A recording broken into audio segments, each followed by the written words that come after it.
Da suna ne, zauna dan kai ne, ni na zo ne, nai ma raino ne, dan na kai ne, ai karshe ne, to ni na kosa. to yi min busa. Babur dai kurjini jiran bore, An aika da farmaki kare, dan kauna ce ta zo ta tsantsare. akwai haƙƙi ta nan kana jure, Aikin gane, ta nan muna zaune, karkar ne, wurin ido kan koyon biyu ne, nan mukai auna, na zago ne, salo kake sake, tarayya da ke nake aure, riba ta nan nake kirge. sabon launi, Da na bace kai ni hila binki nan nake kuge, ai laino ne, wake nake sane duk sashen kina yi kakkange. kawo ce kwane yana girke nan kiwon ka yayi an. Shahararren fitaccen mawaƙin nan wato Kawu ɗan sarki. Kawu ɗan sarki ya sako ta zazzafar waƙa wadda yanzu haka wannan waƙa tana ɗaya daga cikin waƙoƙin da suke cin ganiyarsu a halin yanzu.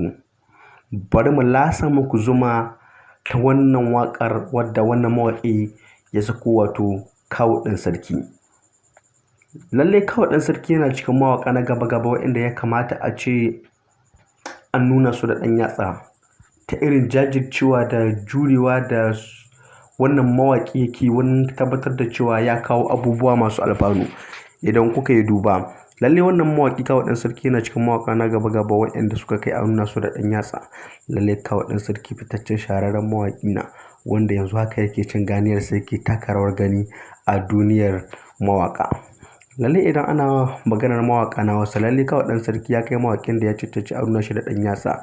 Lalle Kawu ɗan sarki yana ƙoƙari wurin tabbatar da cewa ya kawo abubuwa masu alfanu waɗanda masoyansa za su ji kuma su ji daɗi. Lalle waɗannan waƙoƙi da wannan mawaƙi ya fara fesuwa a wannan shekara da muke ciki ta 2023. Lalle wannan waƙar ya fara fesuwa ta ja hankalin mutane musamman abokanin sana'arsa mawaƙa.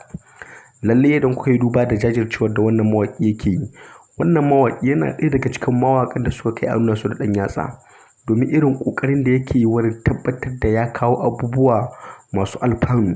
Idan kuka yi duba da 2022 ita ta gabata, lalle wannan mawaƙi ya yi ƙoƙari wurin ganin cewa ya kawo abubuwa masu alfanu. Idan kuka yi duba da waƙoƙin da wannan mawaƙi ya fito a 2022, lalle wannan mawaƙi ya cancanci a jinjina mai, ya cancanci a bashi lambar girma ta kowane irin fanni domin irin ƙoƙarin da ya nuna jajircewa wurin ganin cewa ya kawo abubuwa masu alfanu. To wannan shekarar ma haka na lalle wannan mawaƙi ya dage dantse ya sako wasu shahararrun zazzafar waƙoƙi waɗanda yanzu haka waɗannan waƙoƙi suna nan suna shirin fitowa a wannan shekara ta 2023. Kada ku manta idan yau shine farkon zuwanku na wannan channel, ku daure ku danna mana subscribe, ku daure ku danna mana liking. Idan da mai ƙorafi ya mana comment. Muna jin daɗin bibiyar mu da kuke yi a koda yaushe. Wannan channel tana ɗaya daga cikin channel da za ta kawo waɗannan waƙoƙi complete da zarar wannan mawaƙi ya gama fitar da su. Wannan waƙa da muka samu ku a yanzu waƙa ce daga cikin album ɗin da zai fisuwa. Tana ɗaya daga cikin waƙoƙin da zai fisuwa a kwanan nan. Kada ku manta ku danna mana subscribe. Mun gode.